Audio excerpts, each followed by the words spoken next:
Good morning. Today I am going to start a new lecture on class 11th statistics. तो चलिए आज समझते हैं। सबसे पहले हम लोग पहला चैप्टर देखेंगे कि पहला चैप्टर आखिर है क्या। तो सबसे पहले हम लोग उसका ओवरव्यू देखेंगे, ठीक है।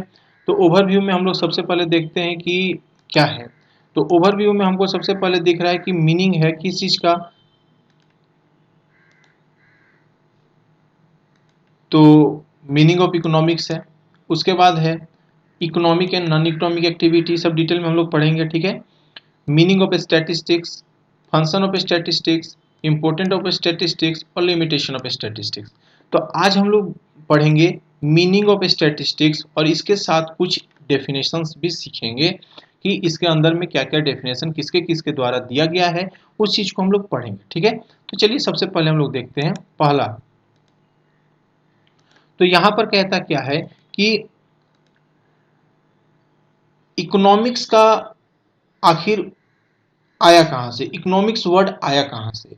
तो इकोनॉमिक आपका ग्रीक वर्ड से मिलकर के बना है, दो वर्ड है ग्रीक का जिससे मिलकर के इकोनॉमिक्स बना है, तैयार हुआ है।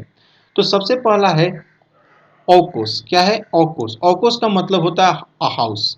नेमिन का मतलब होता है टू मैनेज, मतलब कि कहने का है कि that means economic which manage the house hold, मतलब कि जो हमारे हाउस होल्ड को, जो हमारे घर को चला दे, मैनेज कर दे, हम उसी को क्या कहेंगे, इकोनॉमिक्स कहेंगे, ठीक है। उसके बाद अब तो ये तो मेरा आमचाल भाषा का डेफिनेशन हो गया कि आम में हम लोग नॉर्मली भाषा में क्या बोल सकते हैं इसको। लेकिन अगर हम लोग अगर हम लोग देखते हैं कि इकोनॉमिक्स का एक्चुअल डिफिनेशन होता क्या है और हमको एग्जाम में क्या लिखना पड़ सकता है, तो उस चीज को हम लोग समझते हैं, ठीक है। तो यहाँ पर देखिए कहता है कि economic is a social science concerned with the production, distribution and consumption of goods and services. मतलब हुआ कि इकोनॉमिक्स में क्या क्या कंसर्न होते हैं, क्या क्या चीज आते हैं। तो प्रोडक्शन आता है, सबसे पहला चीज प्रोडक्शन आ जाता है, दूसरा चीज डिस्ट्रीब्यूशन आ जाता है, और उसके बाद हम लोग कंजप्शन करते हैं। तो प्रोडक्शन हम लोग जानते हैं कि प्रोडक्शन नाम से ही समझ में आ रहा है कि इसको प्रोड्यूसर क्या करता होगा, प्रोडक्शन करता होगा। और उस जो प्रोडक्शन हुआ, जैसे हम लोग एग्जांपल ले लेते हैं शॉप का, ठीक है। तो शॉप क्या हुआ, प्रोडक्शन हो गया, प्रोड्यूस हो गया, एंड देन आफ्टर हम लोग डिस्ट्रीब्यूट किए। डिस्ट्रीब्यूट करने का अलग अलग माध्यम होता है। तो सबसे पहले हम लोग क्या करेंगे, उस चीज का एडवर्टीजमेंट करेंगे। एडवर्टीजमेंट करने के बाद उसका मार्केटिंग करेंगे, और मार्केटिंग करने के बाद हम लोग क्या करेंगे, उसको मार्केट में डिस्ट्रीब्यूट करेंगे। एंड देन आफ्टर हम लोग उस चीज का क्या करेंगे, कंजप्शन करेंगे। तो कंजप्शन कौन करता है, तो कंजप्शन करता है भैया कंज्यूमर। तो कंज्यूमर कंजप्शन कर लिया, किस चीज का भैया कर लिया कंजप्शन, तो गुड्स का। सबसे पहले गुड्स का किया। तो गुड्स हम लोग जानते हैं दो प्रकार के होते हैं। तो गुड्स दो प्रकार के कौन कौन से, एक होता है एसेंशियल गुड्स, एक होता है लग्जरियस गुड्स। तो एसेंशियल गुड्स मतलब रोज जो काम में आने वाला है, जिसको अमीर भी ले सकता है, जिसको गरीब भी ले सकता है, तो वो होते हैं एसेंशियल गुड्स, ठीक है। लेकिन एक होता है लग्जरियस गुड्स। तो लग्जरियस गुड्स का मतलब जो लग्जरियस मतलब बहुत ज्यादा महंगा आता है, जिसको आम पब्लिक नहीं खरीद सकता है, जिसके लिए बहुत ज्यादा पैसा चाहिए, जिसको हमेशा एक रिचेस्ट पर्सन ही खरीद सकता है, that is called luxurious goods. जैसे एग्जांपल में ले लेंगे हम लोग, तो लग्जरियस व्हीकल्स हो जाते हैं, फिर डायमंड हो जाता है। तो ये सारी चीज है, ठीक है। अब दूसरा बात आता है क्या, कि सर्विस। तो सर्विस क्या होता है, तो सर्विस जैसे हम लोग हेल्थ केयर फैसिलिटी लेते हैं, हम लोग ट्रांसपोर्टेशन सर्विस लेते हैं, हम लोग बैंकिंग सर्विस लेते हैं। तो ये सारे क्या होते हैं, इकोनॉमिक्स के अंडर में आते हैं, ठीक है। तो इकोनॉमिक का मीनिंग यही होता है कि जहां पर प्रोडक्शन भी हो, डिस्ट्रीब्यूशन भी हो और कंजप्शन भी हो, किस चीज का, गुड्स एंड सर्विसेज का, डेट इज कॉल्ड इकोनॉमिक्स। अब हम लोग आगे बढ़ते हैं। तो आगे बढ़ेंगे तो देखते हैं क्या होता है।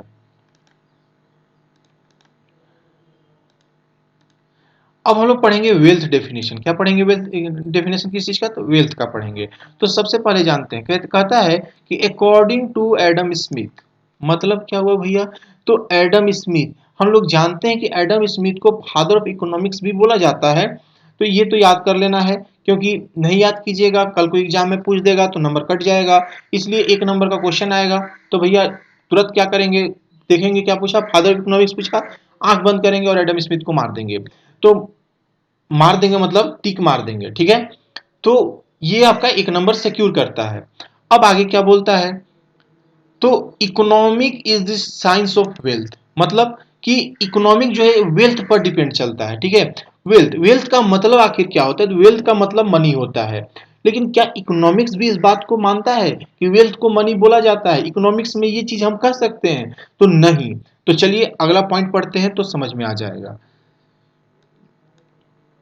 अगला पॉइंट कहता है कि as we know that wealth means money. हम लोग जानते हैं कि वेल्थ का मतलब पैसा ही होता है। आंख बंद करके कोई भी बोल देगा, किसी से पूछ देंगे वेल्थ का मतलब क्या होता है भैया, तो पैसा होता है। लेकिन पैसा होता क्या है? इकोनॉमिक्स भी यही बोलता है। तो बोलता है कि नहीं, इकोनॉमिक्स इस चीज को नहीं मानता है। इकोनॉमिक्स क्या बोलता है? But in economics wealth refer to those goods which satisfy human wants. मतलब वेल्थ, जो इकोनॉमिक्स है, वेल्थ को उस गुड्स से रेफर करके देखेगा जो कि एक ह्यूमन के इच्छाओं का पूर्ति कर सके, सेटिस्फाई कर सके, तभी वो जाकर के वेल्थ होगा, एल्स नहीं होगा। मतलब कि जहां पर पैसे की खर्च हो जाती है, जहां पर हमको किसी भी चीज को पाने के लिए पैसा का खर्च करना पड़ जाए, पैसे को पानी की तरह बहा देना पड़े, उसी और उसके बाद अगर हमको सेटिस्फाई हो मेरा वांट्स, तब हम उसको जाकर के क्या बोलेंगे? तो वेल्थ बोलेंगे। ठीक है, नॉर्मल भाषा था, समझ में आ गया होगा। And then after we will see that, कहता है कि क्या हर चीज जो कि ह्यूमन के नीड को क्या करता है, सेटिस्फाई करता है, क्या वो हर चीज वेल्थ है?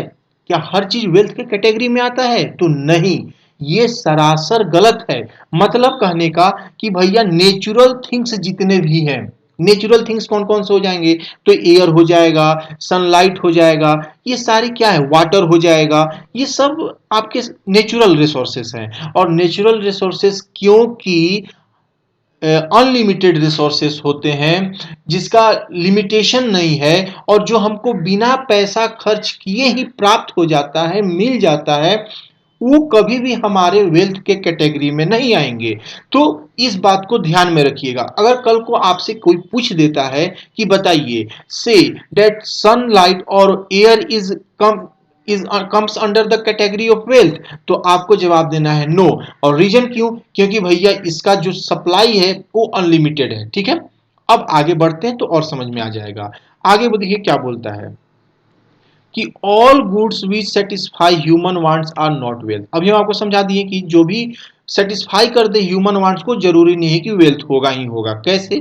For example, air and sunlight are essential for us. जरूरी है, बहुत जरूरी है। अगर ये मेरे पास नहीं है तो भैया हम नहीं जी सकते हैं। अगर ऑक्सीजन ही अगर हम नहीं लेंगे तो क्या हो जाएगा? हम समाप्त। ठीक है, हम समाप्त, हमारा काम समाप्त। ठीक है, अब बोलता है we can not live without them. हम लोग बिना हवा के, बिना पानी के, बिना सूरज के किरणों के हम लोग नहीं रह सकते हैं। ठीक है, तो क्यों इसको क्यों नहीं वेल्थ के कैटेगरी में रखा? तो हम आपको पहले ही बता चुके हैं कि इसका जो सप्लाई है वो अनलिमिटेड है। देखिए, इसका जो सप्लाई है अनलिमिटेड है, इस वजह से हम लोग इसको वेल्थ नहीं रिगार्ड कर सकते हैं, वेल्थ के कैटेगरी में नहीं रख सकते हैं। तो हम समझ रहे हैं कि वेल्थ का डेफिनेशन आपको समझ में आ गया होगा। अब हम लोग आगे बढ़ते हैं, तो अब हम लोग आगे देखेंगे वेलफेयर। क्या देखेंगे? अब हम लोग देखेंगे वेलफेयर का डेफिनेशन देखेंगे। क्या देखेंगे? वेलफेयर का आखिर डेफिनेशन क्या होता है। तो वेलफेयर का डेफिनेशन किसके द्वारा दिया गया? तो एल्फ्रेड मार्शल के द्वारा वेलफेयर का डेफिनेशन दिया गया। देखिए यहां लिखा हुआ है कि welfare definition of economics was given by Alfred Marshall. Alfred Marshall ने क्या किया? वेलफेयर का डेफिनेशन दिया। अब उन्होंने क्या बोला? वो दो तरह से बातों को बोल रहे हैं। क्या बोल रहे हैं? तो कह रहा है कि economic is study of man action in ordinary business of life.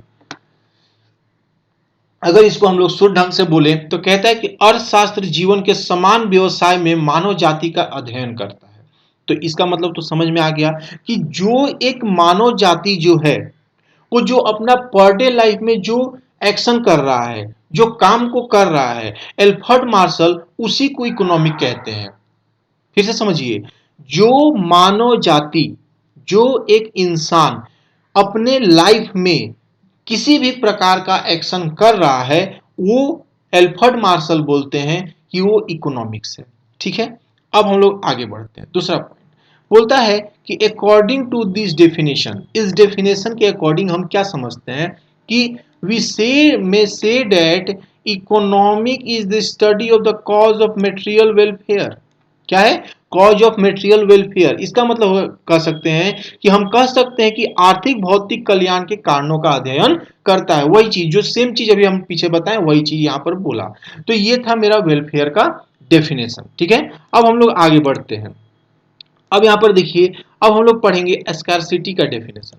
अब देखिए यहाँ पे स्कैरसिटी, स्कैरसिटी बहुत बार हम लोग सुने होंगे, स्कैर्स रिसोर्सेस होते हैं, लिमिटेड रिसोर्सेस होते हैं जिसकी कमी हो जाए, कमी होने के बाद हम उसको अल्टरनेटिव यूज करते हैं, उसका अलग प्रोडक्ट हम लोग इस्तेमाल करते हैं। जैसे मान लीजिए एग्जाम्पल लें तो मेरे पास दो तरह का साबुन मार्केट में अवेलेबल हो सकता है, एक लक्स है, एक लाइफ बॉय है। मान लीजिए लाइफ बॉय का पैसा क्या हो जाए, लाइफ बॉय जो है उसका पैसा या तो बढ़ जाए या तो उसका सप्लाई ही कम हो जाए, तो उसके जगह जगह पे हम क्या कर सकते हैं, हम लक्स का इस्तेमाल कर सकते हैं, मतलब हम अल्टरनेट यूज कर सकते हैं। ठीक है, तो ये जो स्कैरसिटी का डेफिनेशन है आखिर दिया कौन, तो प्रोफेसर लाइनियल रोबिन ने दिया। ठीक है, ये एग्जाम में ये सब पूछता है, पूछ देता है कि according to Robbins give the definition of scarcity, इस तरह से आपका सवाल आएगा।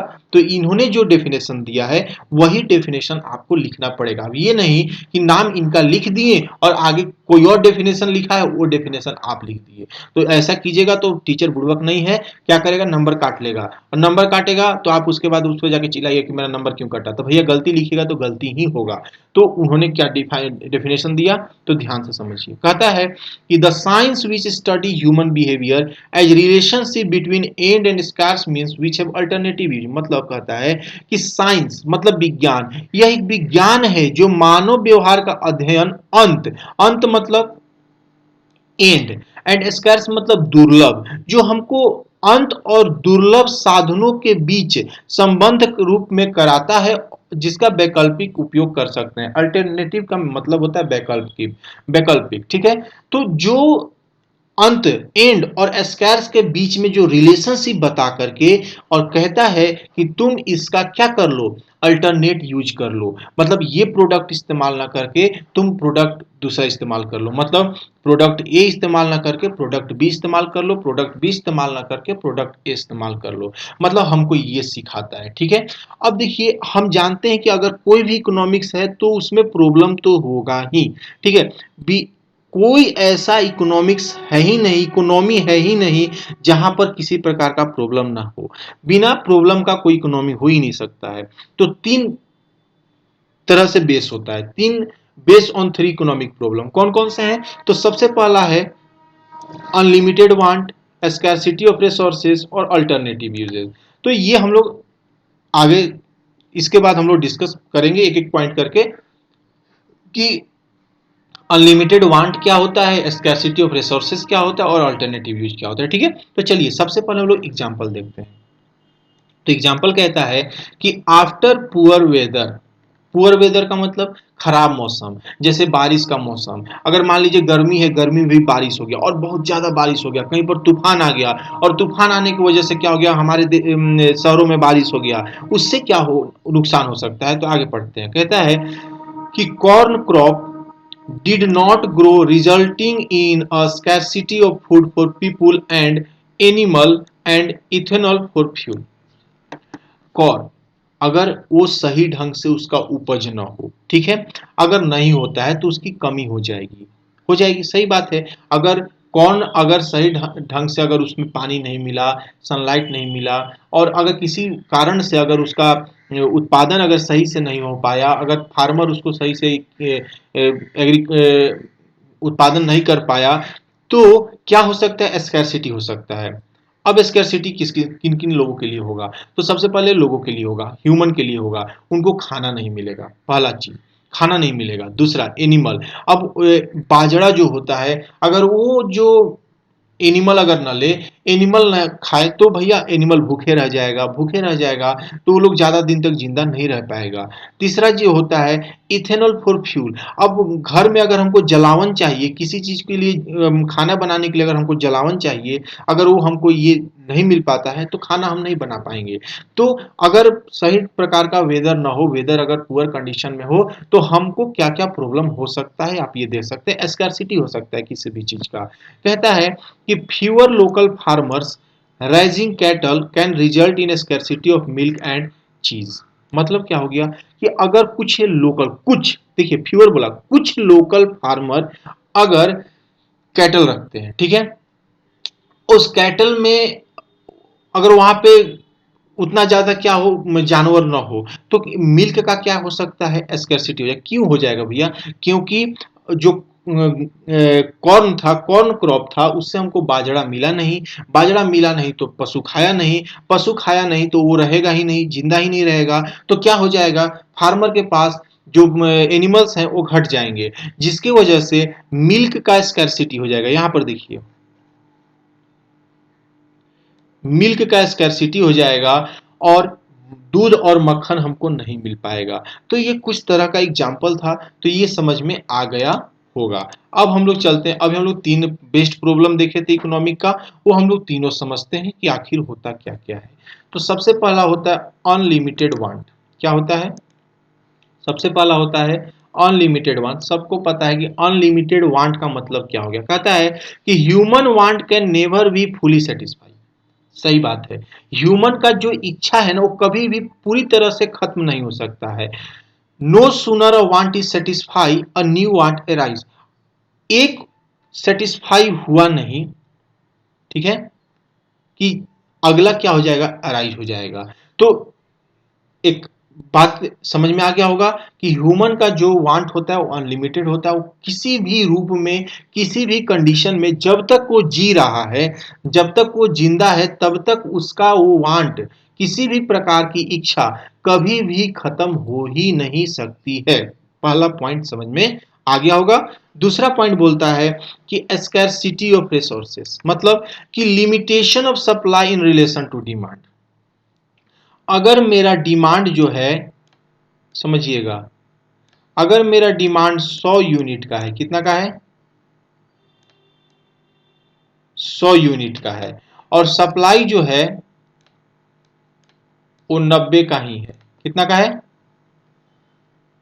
90 का ही है। तो एक बात बताइए, क्या मेरा डिमांड के अनुसार सप्लाई हो रहा है, नहीं हो रहा है, कम हो रहा है। क्यों हो रहा है, क्योंकि जो रिसोर्सेस हैं वो स्कैर्स हैं, कम है, इस वजह से नहीं हो पा रहा है। जैसे एग्जांपल में हम यहाँ पे क्या लिखे हैं, कोयला लिखे हैं, कोल लिखे हैं।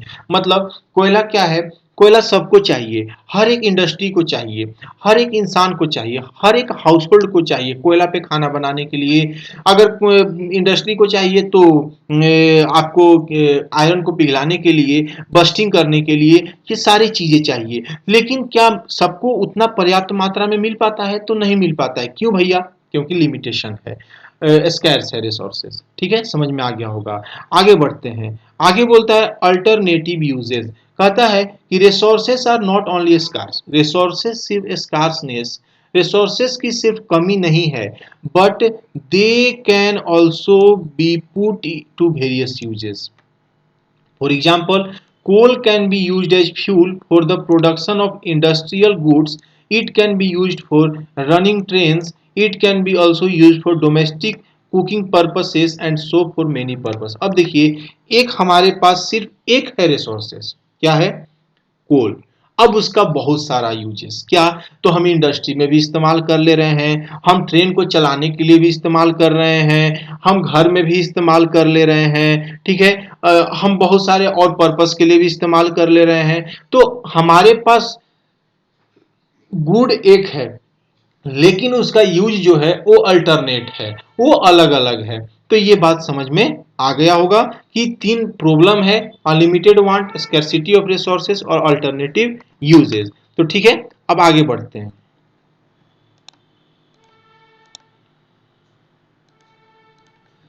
अब हम लोग पढ़ेंगे ग्रोथ डेफिनेशन। ये मेरा आखिरी पॉइंट है आज का, ग्रोथ डेफिनेशन। कहता है कि according to professor Paul Samuelson, economic is the study of how man and society choose with or without the use of money to employ the scarce productive resources which have alternative uses to produce various commodities over time and distribute them for consumption now and in future. का मतलब क्या हुआ कि अर्थशास्त्र इस बात का अध्ययन है कि कैसे पुरुष और समाज पैसे के उपयोग के साथ या उसके बिना वर्ग उत्पादक संसाधनों को नियोजित करने के लिए चुनते हैं। मतलब कि अब देखिए, हम जानते हैं कि मेरा जो रिसोर्सेस है वो स्कैर्स है, ठीक है।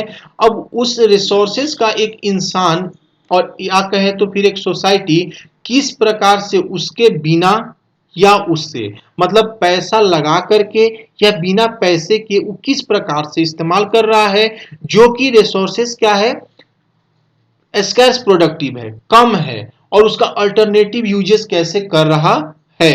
फिर कहता है कि to various commodities over time and distribute them for consumption now and in future। अब उस चीज को कैसे संयोजित कर सकता है, रख सकता है, एंड देन आफ्टर उसका कंजप्शन करेगा, आज करेगा और फ्यूचर में भी करेगा। तो ये मेरा था ग्रोथ का डेफिनेशन। तो अब समझ में तो आ गया होगा। तो आज का पहला क्लास यहीं पर समाप्त होता है। अब हम लोग आगे देखेंगे कि क्या नेक्स्ट वीडियो में होगा। चलिए, थैंक यू।